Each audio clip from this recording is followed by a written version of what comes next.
Hello students, welcome to Pharmacy Notes by US. Today we discuss suppositories part 6.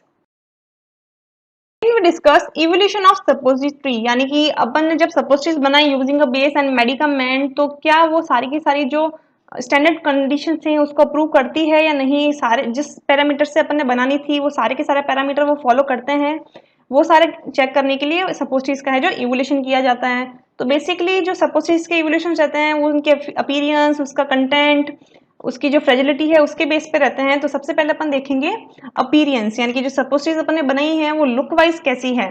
तो basically जो BP है यानी कि ब्रिटिश फार्माकोपिया उसके हिसाब से जो स्टैंडर्ड सेट किए गए हैं कि अगर इस तरीके की सपोस्टिस है तो यानी कि वो अपीयरेंस में पास हो रही है या आपके जो इवोल्यूशन पैरामीटर उसको पास करिए उसके हिसाब से अपन बात करेंगे। तो सबसे पहले appearance. In this, British Pharmacopoeia states that when suppositories cut longitudinally and examined under naked eyes, internal and external surfaces should be uniform. It shows satisfactory dispersion of suspended material.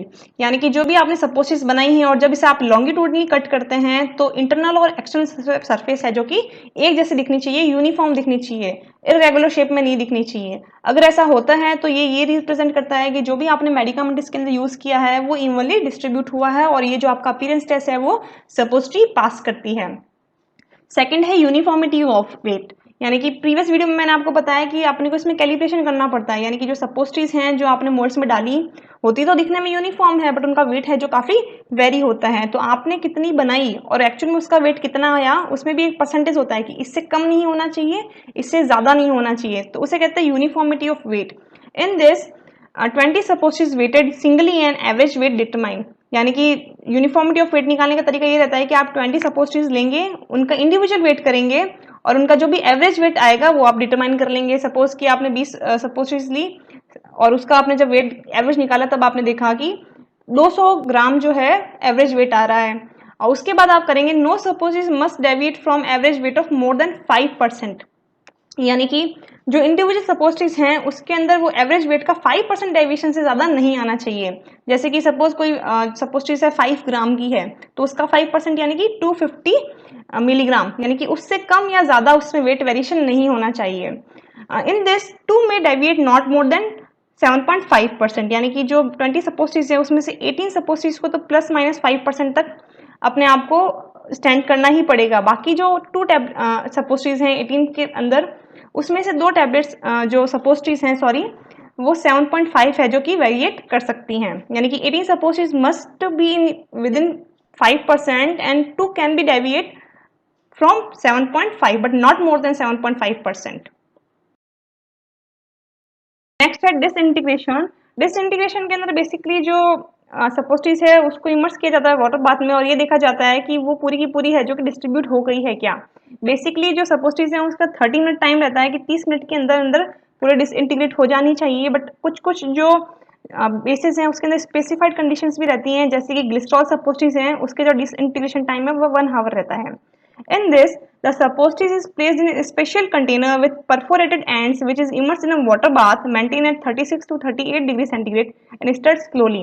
यानी कि इसके अंदर जो सपोस्टरीज हैं वो एक बेसिकली एक container में डाली जाती है जो परफोरेटेड एंड्स होते हैं जिसके अंदर नीचे की तरफ छेद रहेंगे और वो एक नॉर्मल जो मेंटेन करता है टेम्परेचर वाटर बाथ के अंदर अपन उसको इंसर्ट कर देंगे और धीरे धीरे स्लोली उसको मूव करेंगे और हर 10 मिनट के अंदर अपन देखते रहेंगे कि जो सपोस्टरीज है वो कितनी डिसइंटीग्रेट हो गई हैं। Mostly all the disintegration with in 30 minutes और मेंशन्ड इन मोनोग्राफ, यानी कि जो अधिकांश जो सपोस्टरीज हैं वो 30 मिनट्स के अंदर है जो डिसइंटीग्रेट हो जानी चाहिए। बाकी जो भी मेंशन है वो स्पेसिफाइड मोनोग्राफ के हिसाब से रहता है कि ये वाला बेस है जो इतने समय में डिसॉल्व होगा या ये वाला बेस है जो इतने समय में डिसइंटीग्रेट होगा। जैसे कि ग्लिसराइल सपोस्टरीज हैं वो 1 आवर डिसइंटीग्रेशन टाइम लेती है। नेक्स्ट है content of ingredient. Content of ingredient यानी कि ये सपोस्टरीज के अंदर वो मेडिकामेंट आया है क्या जो कि एक फार्माकोलॉजिकल एक्शन के लिए रिस्पॉन्सिबल है। ज्यादा होगा तो टॉक्सिक होगा, कम होगा तो थेरेपेटिक एक्शन प्रोड्यूस नहीं होगा। तो उसके हिसाब से जो डिसोल्यूशन टेस्ट है वो किए जाते हैं जिसके अंदर आपकी ड्रग कितनी रिलीज हुई कि इस टाइम के बीच में और ड्रग रिलीज क्या है उसके बीच में कर्व है जो प्लॉट किया जाता है। In this melting range apparatus is used, यानी कि आपका जो सपोस्टरीज है वो धीरे धीरे मेल्ट होता रहेगा और उस सैंपल्स को ले लेके आप जो ड्रग रिलीज है वर्सेस टाइम के बीच में एक कर्व प्लॉट करेंगे और आपको पता चल जाएगा कि हाँ जो ड्रग है वो एक एक्यूरेसी मेंटेन कर रही है अपनी रिलीज के साथ। नेक्स्ट है मेल्टिंग रेंज टेस्ट।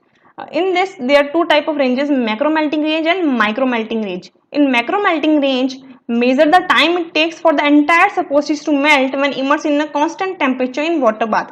यानी कि मैक्रो मेल्टिंग रेंज के अंदर पूरी की पूरी सपोस्ट्रीज का ही मेल्टिंग टाइम देखा जाता है, जिसके अंदर जो सपोस्ट्रीज है उसको एक प्रॉपर वाटर बाथ में रख दिया जाता है। इस तरीके से एक सेल मेम्ब्रेन रहती है और ये चेक किया जाता है कांस्टेंट टेम्परेचर लाइक 37 डिग्री पे कि कितने समय के अंदर वो पूरी की पूरी है जो कि मेल्ट हो गई।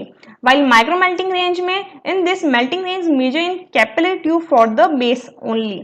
यानी कि माइक्रो मेल्टिंग रेंज के अंदर जो आपका बेस है, जो आप सपोसिस बनाने के लिए यूज कर रहे हैं, उसका एक पार्ट लिया जाता है और कैपिलरीज के थ्रू उसका मेल्टिंग पॉइंट देखा जाता है सिर्फ और सिर्फ बेस का। वाइल मैक्रो मेल्टिंग के अंदर विद ड्रग देखा जाता है। लिक्विफिकेशन और softening time test for rectal सपोस्ट्रीज।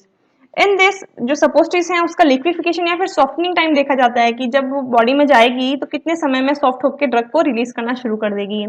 For ये मोस्टली जो इवोल्यूशन है ये फिनिश सपोस्ट्रीज के लिए, यानी कि जो फॉर्मुलेशन बन चुकी है मेडिकामेंटेड सपोस्ट्रीज है उनके लिए होती हैं। फॉर फिनिश सपोस्ट्रीज मॉडिफाइड बाय क्यूरोस्की, यानी कि ये जो इवोल्यूशन टेस्ट है एक साइंटिस्ट थे क्यूरोवस्की, उन्होंने है जो कि मॉडिफाई की थी। इसके अंदर एक सिफोलन ट्यूब होती है you tube which is partially submerged in a constant temperature water bath which may be maintained at 35.5 to 37 degree centigrade. यानी कि इस तरीके की यू ट्यूब रहती है which is known as siphon tube, जिसके अंदर है जो कि एक कांस्टेंट वाटर बाथ के अंदर वो रखी जाती है, जिसको टेम्परेचर है जो कि 35 से 37 डिग्री सेंटीग्रेड तक मेंटेन किया जाता है। In this a construction on one side hold the suppositories in place in the tube, a glass door is placed on the top of the suppositories। यानी कि इसके अंदर जो सपोस्ट्रीज है उसको एक पर्टिकुलर जगह पे प्लेस कर दिया जाता है और ऊपर एक ग्लास डोर रख दी जाती है उस सपोस्ट्रीज के ऊपर। फिर जैसे जैसे वाटर बाथ यानी कि जो 37 डिग्री सेंटीग्रेड पे सपोस्ट्रीज है जो कि मेंटेन रखती है तो क्या होगा, धीरे धीरे है वो सॉफ्ट होगी, मेल्ट होनी शुरू होगी और जो रॉड है वो जो सपोर्ट ले रही थी सपोस्ट्रीज का वो धीरे की तरफ नीचे की तरफ आना शुरू हो जाएगी और जिस तरीके से वो नीचे की तरफ आएगी वो शो करेगा कि right now the suppositories soft and this is known as the softening time. यानी at the time of the rod to pass through the construction is recorded as the softening time. यानी कि जो rod है जब pass होगी this is known as softening time, वो उस तरीके से रिकॉर्ड कर लिया जाएगा। नेक्स्ट है ब्रेकिंग टेस्ट। ब्रेकिंग टेस्ट यानी कि मोस्टली जो सपोस्ट्रीज हैं वो बेसिस से मिलकर बनी होती हैं और बेस के अंदर अपन ने एक डिसएडवांटेज पढ़ा था पॉलीमॉर्फिज्म, यानी कि अगर उसको अचानक से ठंडा कर दिया जाए, गर्म कर दिया जाए तो उसके अंदर क्रिस्टल्स बन जाएंगे, क्रैक्स की जैसी कुछ कंडीशन आ जाती है। यानी कि अगर आप सपोस्ट्रीज को पुश करोगे या फिर प्रेस करोगे तो वो बिखर जाएगी, वो फ्रेजाइल इन नेचर हो जाएगी। तो उसके लिए भी एक टेस्ट आता है which is known as breaking test to measure the fragility and brittleness of the suppositories. यानी कि जो सपोस्ट्रीज हैं उसकी जो फ्रेजिलिटी है, बिखराव है, उसको मेजर करने के लिए इसके अंदर बेसिकली जो एक डबल वॉल चैम्बर रहता है। In this the test is conducted using 600 gram weight on the platform. यानी कि बेसिकली एक सपोस्ट्री नीचे की तरफ रख दी जाती है, एक रॉड होती है विद सेक्शन 1 सेंटीमीटर स्क्वायर, एक वुडन का सपोर्ट रहता है और डबल वॉल चैम्बर रहता है और यहाँ पे 600 वेट है जो कि प्लेटफॉर्म पे सेट कर दिया जाता है और धीरे धीरे जो वेट है वो नीचे की तरफ पुश होगा और ये देखा जाएगा कि सपोस्ट्री है जो पंच हो रही है या फिर ब्रिटल है या फिर फ्रेजाइल होने के चक्कर में बिखर रही है। तो अगर बिखरती है यानी कि अपना जो टेस्ट है वो फेल है और अगर वो पुश होकर उस तरीके से डिवाइड होती है यानी कि वो टेस्ट है जो पास है। If you understand and enjoy the video, please like, share and subscribe. Thank you.